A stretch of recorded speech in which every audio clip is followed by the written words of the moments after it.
Hey everyone. Earlier this week we talked about ratios, which is a way to compare two quantities. We kind of talked about like if you have yellow and red shirts, you're kind of comparing those two quantities, or maybe you're comparing things like math teachers to English teachers.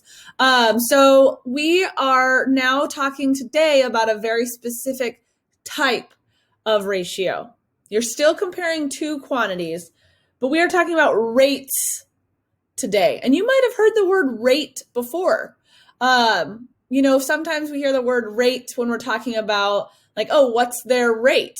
Like, how much do they earn per hour or something like that? That's called a rate. So a rate is a ratio of two quantities, but it uses different units. So where before a general ratio, was kind of comparing two of the same thing but different amounts, we are now comparing two quantities of different units, and different units means different ways of it being measured. So before we get too into that, it's really important to know that rates are usually, they don't have to be, but rates are usually written as a fraction. So most of the time you'll see a rate written like this, or, okay, those are fractions. That is how rates are usually written as, okay? So some common rate examples, and you'll be able to see what I mean about the different units that are being used here, is miles per hour. You guys have probably heard of miles per hour before. So when you're traveling on the freeway and you are traveling 60 miles per hour, and that's usually abbreviated to 60 mph for miles per hour. As a rate, if we wrote that as a rate, as a fraction, it would be 60, and we're going to label our units 60 miles per hour. And if it's just per hour, then that's per 1 hour. Okay, so that is a really common rate example. And it doesn't have to be 60 miles per hour. It could be 40 miles an hour or 5 miles per hour. But miles per hour is like one of the most common rates you will see. Another really common rate example is dollars per hour. So I have a friend who edits people's writing for them and edits their books for them. So what she does is she says, I will edit your book for you. You've written your book. I will go through and edit it, but my rate is $30 per hour. So her rate that she gets paid at is $30,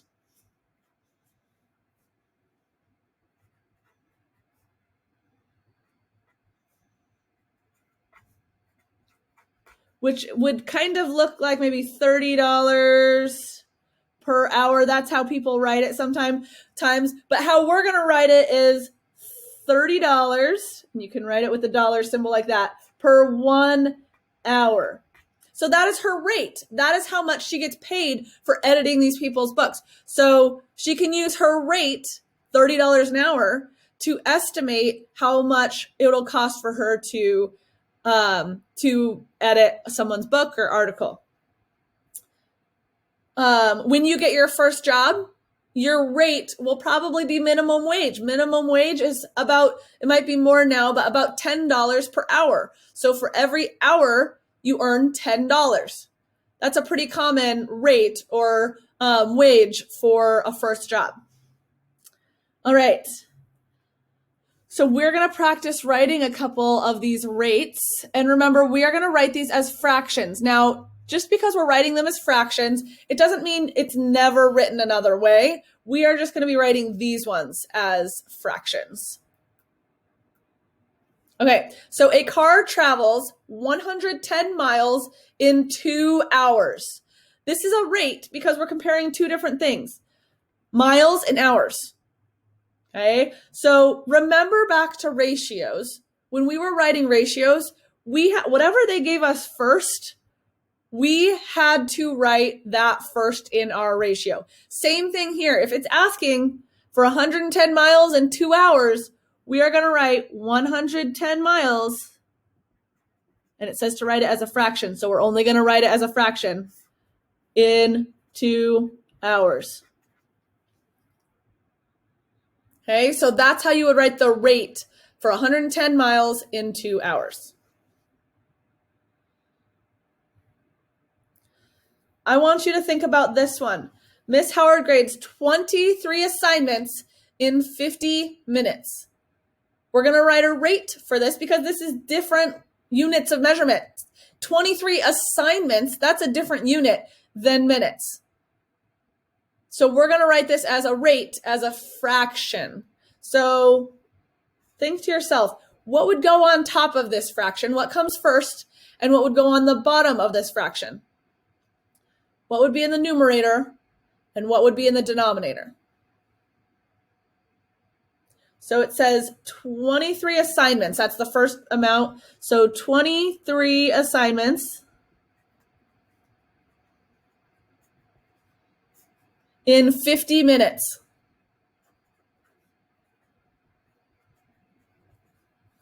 Make sure you guys don't get these things confused, right? It's not 23 minutes and 50 assignments. Make sure you're labeling your units. Okay, we need these units labeled because they're different. If we just wrote 23 over 50, we would have no idea what that meant because they are different. This is assignments and this is minutes. We don't know that from the rate we wrote. So that would not work. What you need to do is make sure you label it, and the first thing that came first in the ratio, in the directions, is the first thing that's going to come first in your rate. All right. There's a couple different ways to represent rates. And one of my favorite ways to represent rates is called a double number line. Oh, it sounds really complicated, but let's just take a look. It's not as complicated as it sounds. So it says, write a rate from the double number line. So let's take a look at what's going on here. So I see that there's dollars on top and hours on the bottom. Well, this sounds familiar. This is talking about dollars and hours. Usually dollars per hour, that's usually talking about how much someone is getting paid. So this is a double number line. It's double because there's two number lines. Probably talking about someone's wage or the rate that they get paid at. So what it says is write a rate from the double number line. So we can start anywhere. There's a few different rates that we could use. We could say $15 in 1 hour. And where I got that is right here, $15 in 1 hour. Notice how I labeled my units. This is dollars and this is hours. What's another rate that we could use from this double number line? What's another rate that we could use from this number line? We could do any of these four. So we could also do $30, but make sure you use the right number of hours, $30 in 2 hours. Or we could do $45 in 3 hours. That was this one. We could also do $60, 4 hours. Notice how for each of these, I labeled my units, dollars and hours, and I made sure that I put the dollars first and the hours second in each of these. Okay, each of these are a rate from this double number line. Another familiar rate that you will see a lot in your life is miles per hour. So again, this is miles per hour. I want you to pause the video and write one rate from this double number line. I want you to write one rate from this double number line?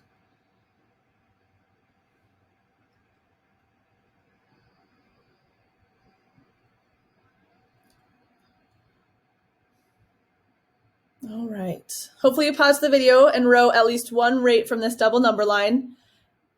I noticed that after 2 hours, it is 110 miles. So it's going to be 110 miles in 2 hours. Now, you could have written any of these 4 rates. And you know what? Even technically, you could have written 0 miles in 0 hours. But that's not really what we do when we're writing rates. So try to keep your rates with the ones that actually give us some information.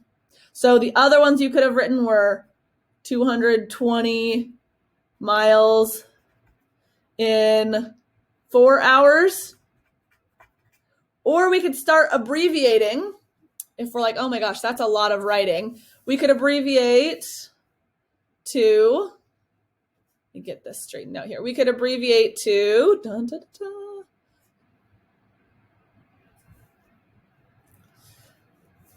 There we go. Oh my goodness. Separate it out. 330 miles in 6 hours. You could abbreviate it and shorten and use the letters for that if you want to do that, as long as it's clear what your units are and what you're labeling them. Okay. So we can use rates to help us solve problems. And that's kind of the coolest part about rates, is that if I know that I travel a certain amount in an hour, I can figure out how much I travel in any number of hours, right? I can use that information to solve different problems. So, for example, this problem says, if a rocket travels 5 miles in 1 second, how many miles does it travel in 10 seconds? So if a rocket looks like this. Let me see if I can, oh, yikes. Does it have little fins? There we go. Oh my gosh, artist, Miss Howard is an artist. And it has little, has flames coming out here. Okay, so that's a rocket, and it travels 5 miles in 1 second. It really does. They really do travel that fast. So 5 miles in 1 second. But I want to know how many miles it travels in 10 seconds. I can use this information to help me figure out how far it travels in 10 seconds. And what I need to do is I need to figure out, okay, 1 second to 10 seconds. So what do I have to do to get from 1 to 10? Well, that's 10 times bigger. So I have to multiply times 10. In 1 second, it travels 5 miles. In 10 seconds, it travels, we don't know. I can multiply the top times 10. I can multiply the miles times 10. So 5 times 10. That would be 50 miles in 10 seconds. The other way you can do this is if you draw a double number line like they had before. Let's draw a double number line. If I had a number line, and this is 0, and this is 5 miles, and this is 1 second. 1 second. 2, 3, 4, 5, 6, 7. I need to make this longer. 8, 9, 10. So this would be 2, 3, 4, 5, 6, 7, 8, 9, 10. Right? And then it keeps going. And then this would be, gotta extend that also. This would be, we just count by 5. So this would be 10, kind of ran out of space, 10, 15,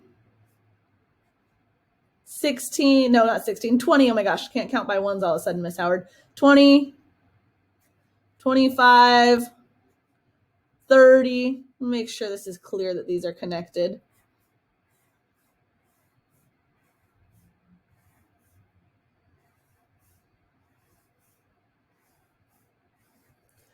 35, 40, 45, 50. So this is 50 miles in 10 seconds, and we figured out the same answer, just in a different way. So if you can figure out what it was multiplied by, just multiply the other amount by that. Okay, so one more example like that. If a restaurant sells 13 pizzas in 1 hour, how many pizzas does it sell in 4 hours? So 13 pizzas in 1 hour. So how many pizzas in 4 hours? So what I think to myself is, well, to go from 1 hour to 4 hours, that's times 4. Right? So think to yourself, maybe pause the video, see if you can figure out how many pizzas would be sold in 4 hours if 13 pizzas are sold in 1 hour.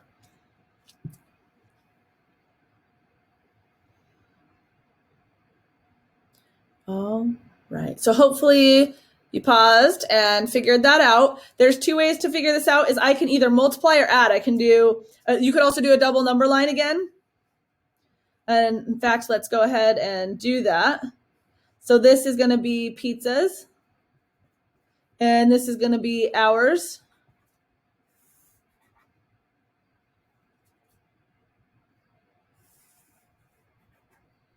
So let's put it underneath.